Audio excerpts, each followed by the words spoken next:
D'une certaine façon, l'anthropologie du développement, ça devrait inclure l'anthropologie de la santé. Alors, ce qui est un peu pas évident là non plus, dans la mesure où la santé apparaît comme un champ solidement autonome, ne serait-ce que par... c'est une corporation en soi et on la met à part quelque part. Et les médecins ne voudraient pas se voir appelés simplement des agents de développement, je crois qu'ils n'aimeraient pas du tout ça. Donc on est dans un domaine qui, au fond, la santé, quand elle est délivrée en Afrique, c'est comme délivrer de l'éducation, c'est comme délivrer de la justice, c'est comme délivrer de la sécurité. C'est un service public parmi d'autres. Et donc quand c'est sous l'étiquette de pays du Nord ou d'experts du Nord qui font des projets, financent des projets, que ce soit dans la santé et l'éducation, ça relève quelque part du même phénomène. Mais la santé en même temps existe tellement de façon autonome que c'est un peu incontournable. Et aussi, c'est vrai qu'il existe, en dehors de l'anthropologie du développement, il existait déjà avant une anthropologie de la santé. Et donc on a un peu le même aspect de passage du traditionnel au moderne qui peut se poser pour la santé avec toutes les ambiguïtés de cette question d'utiliser la terminologie traditionnelle moderne. Alors, j'ai, en même temps que, disons, l'anthropologie du développement, beaucoup travaillé sur l'anthropologie de la santé. Aujourd'hui, je dirais même, aujourd'hui, j'en parlerai plus tard, je mets tout ça derrière le nom d'une anthropologie des services publics ou des politiques publiques.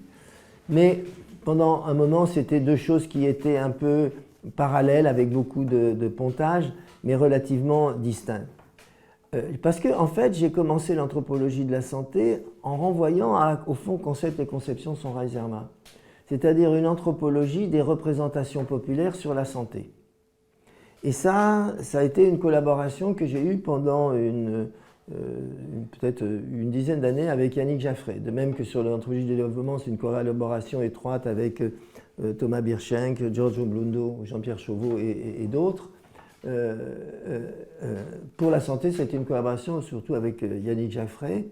Et lui-même avait aussi beaucoup travaillé sur les représentations populaires de la santé. Et lui, il était vraiment santé-santé. Il était coopérant en fait dans le champ de la santé, mais avait appris à parler bambara et donc était intéressé par une approche par la langue.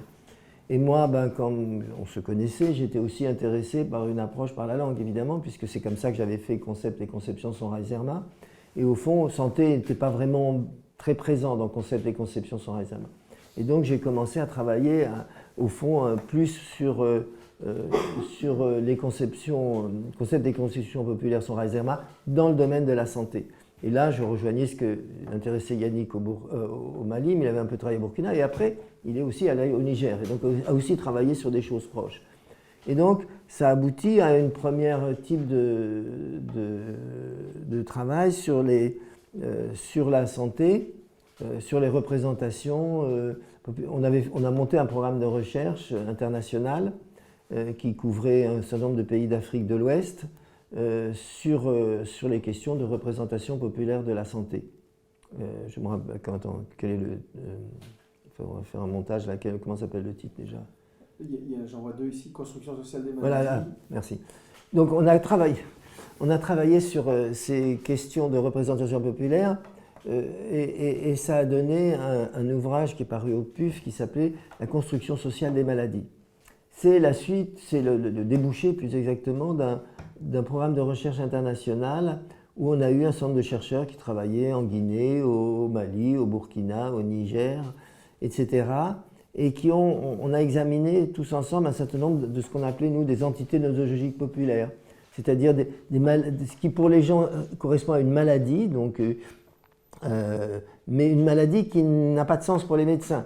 On avait pris l'exemple de Wayno au Niger, qui au fond, tout le monde dit, quand on a mal au ventre, quand on a des problèmes d'hémorroïdes, quand on a des maux récurrents, même un maux de tête, quand on a la jaunisse, tout ça, on va dire c'est Weino.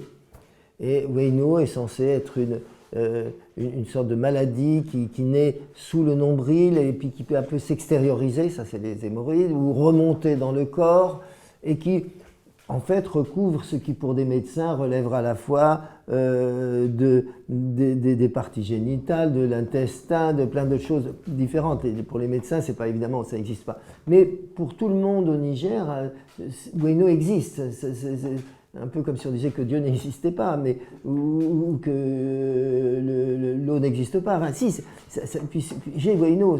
Donc c'est un diagnostic, un autodiagnostic que font beaucoup de gens et sur lesquels il y a un certain nombre de traitements traditionnels à base de plantes, etc. Et même les médecins, ils sont partagés. Je me rappelle, les médecins nigériens, ils me disaient, mais tu as étudié Weino, mais Weino, qu'est-ce que c'est exactement pour nous? Je dis, mais non, c'est rien pour vous, c'est autre chose, c'est une autre façon de voir le corps, les symptômes et les maladies. Donc voilà, donc ça a donné ce livre, Les constructions sociales des maladies. Moi j'aimais bien, je ne sais pas c'est pas non plus un livre qui a fait un grand succès de presse, je ne pense pas.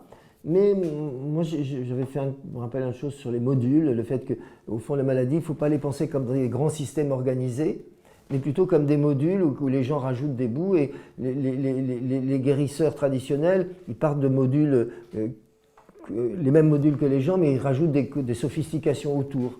Et donc j'aimais bien ça parce que ça s'opposait souvent à des visions traditionnelles des représentations des maladies comme si elles étaient forcément des systèmes extrêmement organisés, un peu comme la médecine indienne ou comme la médecine chinoise. La médecine indienne ou la médecine chinoise sont des médecines savantes. Si vous voulez, les médecines africaines dites, ce qu'on appelle les médecines africaines traditionnelles, ne sont pas du tout organisées de cette façon-là. Je pense qu'elles sont organisées, je disais, sous forme de modules. Mais on les a souvent voulu les assimiler, faire ça.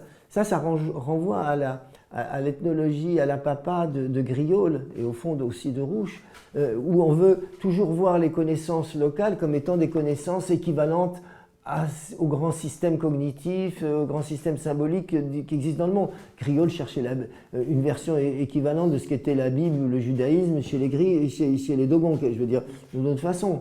Il cherchait vraiment une sorte de religion ésotérique, extrêmement complexe, qui touchait tout et tout à la fois. C'était leur vision, à travers Gotomélide, leur vision un peu de la...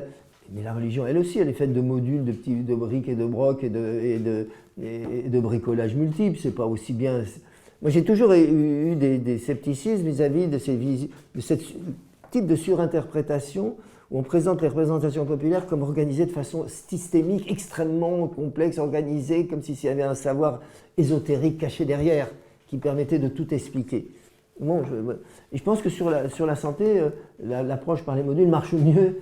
En tout cas, en ce qui concerne ce que nous, on avait étudié, qu'il y a une sorte de grande panorama systémique avec des cases pour tout. Non, j'y crois pas trop. Voilà, donc on a commencé par ça, les représentations populaires des maladies. Donc ça a donné cet ouvrage. Après, je me rappelle avoir travaillé un peu sur les guérisseurs aussi. Mais là, j'ai jamais publié, c'est dommage, mais j'ai jamais eu le temps de publier ce que j'avais appris. Et au fond, ce qui m'avait intéressé, c'était la suite du premier travail. Distinguer les guérisseurs des villes et les guérisseurs des champs. C'est-à-dire que dans les campagnes, les gens qui guérissent, c'est des paysans. Des paysans qui ont plus ou moins appris à traiter une ou deux maladies, je dis maladies entre guillemets, entités nosologiques populaires, plus exactement, d'après leur mère, leur oncle, un mec de passage, etc. Ils ne font pas vraiment payer pour ça, enfin, on leur donne ce qu'on veut à la fin, etc. Donc c'est ça. Le guérisseur des villes, c'est complètement différent. Lui, il va signer 50 maladies, depuis le cancer jusqu'au sida, en passant par ça. Il a parfois même une salle d'attente, donc on emprunte des trucs à la mise en scène médicale officielle. Il fait payer des sommes astronomiques, patati patata. Donc vous voyez, je trouvais que dans ce qu'on appelait les guérisseurs, je sais que la santé, on appelle ça les tradipraticiens. Mais ça me gêne toujours un peu. C'était quand l'OMS voulait valoriser un peu à l'image des médecins aux pieds nus de la Chine maoïste, voulait valoriser tout.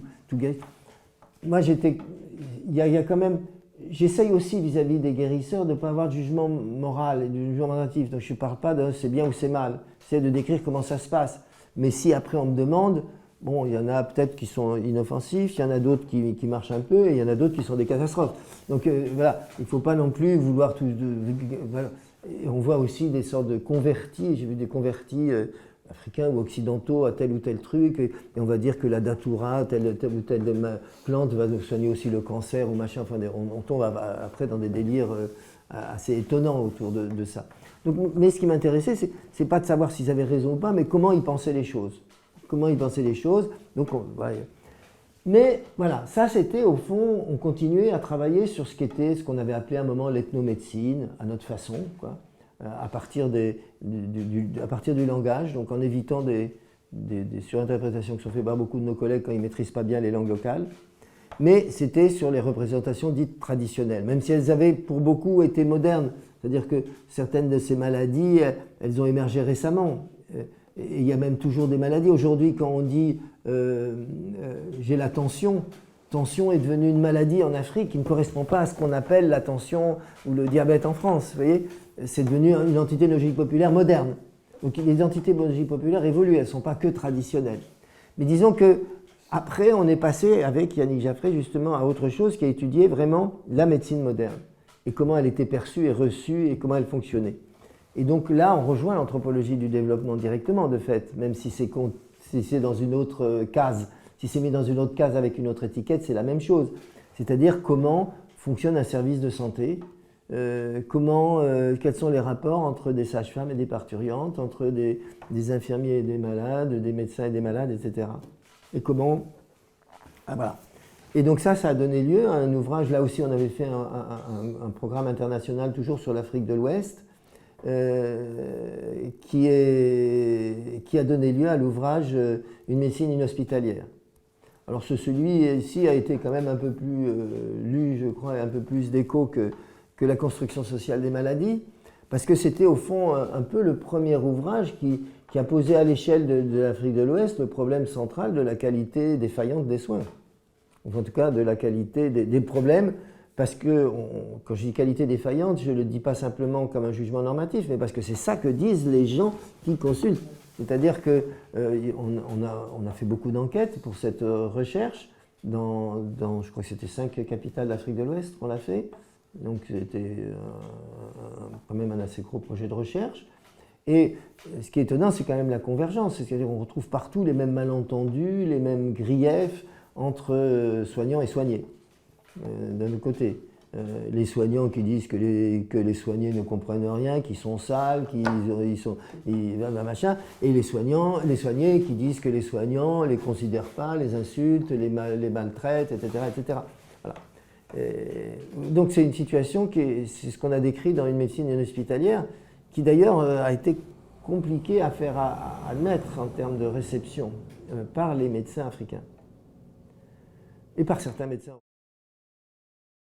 La réception de la médecine hospitalière a été parfois houleuse, hein, avec des réactions hostiles, hein, disant qu'on était en train de déprécier l'admirable dévouement des médecins en Afrique et des médecins africains, de salir la médecine africaine, alors qu'on décrivait simplement une situation qui est la situation que vit n'importe quel patient, et que ce que nous était basé sur les réactions des patients, on ne les a pas inventées, et on n'avait aucun principe de dire. Ce qu'on essaye de faire dans ce type d'enquête, c'est aussi de comprendre la logique des acteurs. Si moi j'avais été médecin africain, j'aurais fait comme les autres médecins africains. Si j'étais malade africain, je ferais... Bon, j'ai été malade en Afrique et malade nigérien, mais je vois bien comment ça se passe aussi en tant que malade. Et donc on avait des sortes de réactions idéologiques très fortes. Et donc oui, il y a un médecin belge qui nous a fait plein d'ennuis après, parce qu'il est devenu responsable d'un projet, il nous a bloqué sur un projet très intéressant qu'on avait. On en parlera peut-être parce que c'est complètement au cœur de ce qu'on fait maintenant en termes de rechercher des réformateurs locaux. Il faudra que j'y pense à raconter ça. Je me rappelle par exemple qu'on a fait une restitution. C'était intéressant parce que ce grand programme avait été financé par l'UNICEF.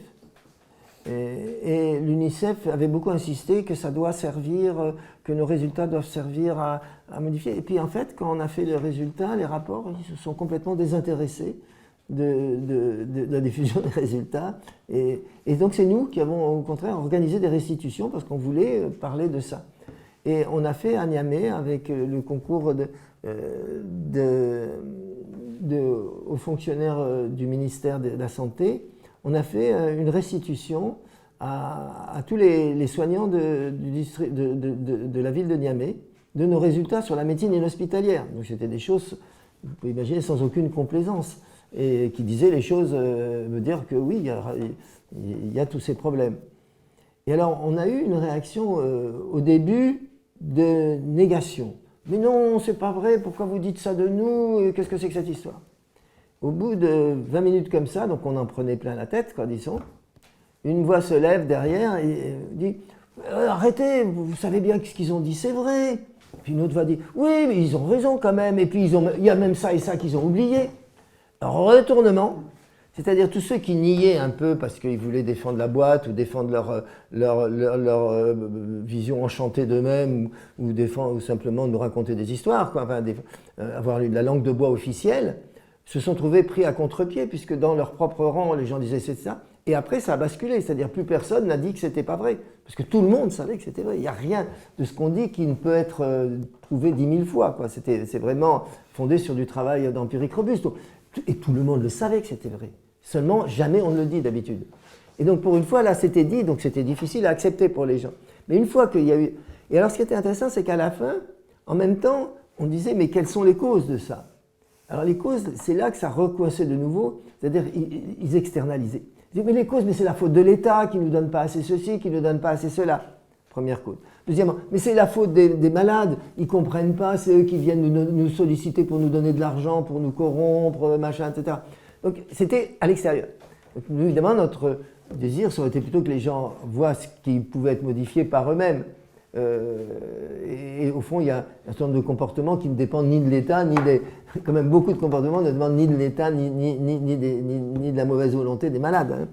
Mais bon, ça, c'est quelque chose que, justement, qui va amener nos recherches-actions à la fin dans laquelle on est maintenant aujourd'hui, et c'est ça, j'en parlerai un peu plus tard. Et c'est ça. On avait eu la même réaction en Belgique à l'école de santé publique d'Anvers. Parce qu'Anvers forme la plupart, beaucoup des médecins africains. C'est un vieil héritage belge colonial sur le Congo. Et c'est les Belges qui ont lancé au Congo d'ailleurs le système des districts sanitaires, qui maintenant s'est étendu dans toute l'Afrique de l'Ouest. Et donc la coopération belge en matière de santé reste leader dans beaucoup de pays de l'ensemble des partenaires techniques et financiers dans le domaine de la santé. Et la même chose, donc j'étais intervenu pour présenter le livre à l'Institut de santé publique d'Anvers, à une promotion de médecins africains, une cinquantaine de médecins africains qui étaient formés là pendant 1 an ou 2 ans, je ne sais pas. Je suis intervenu plusieurs fois, mais là c'était pour présenter le livre. Et là aussi au début, pam, pam, pam, les médecins africains, c'est pas vrai ce que vous dites, c'est honteux de dire ça, etc. Après ces premières réactions négatives, on s'est retrouvé avec même chose, un gars dans la salle qui dit « Ah, mais vous savez, c'est bien vrai, c'est quand même ça », et un autre, voilà. Mais exactement le même scénario, et là aussi, ça a rebasculé.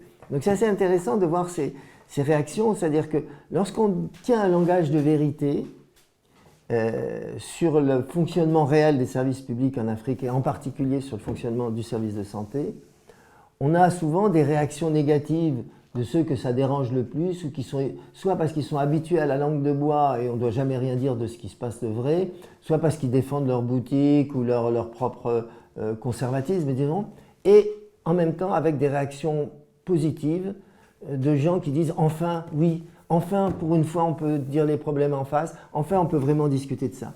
Et ça, je trouve ça assez positif parce que ça nous arrivait dans d'autres domaines, hein, pas que dans la santé, mais dans la santé beaucoup.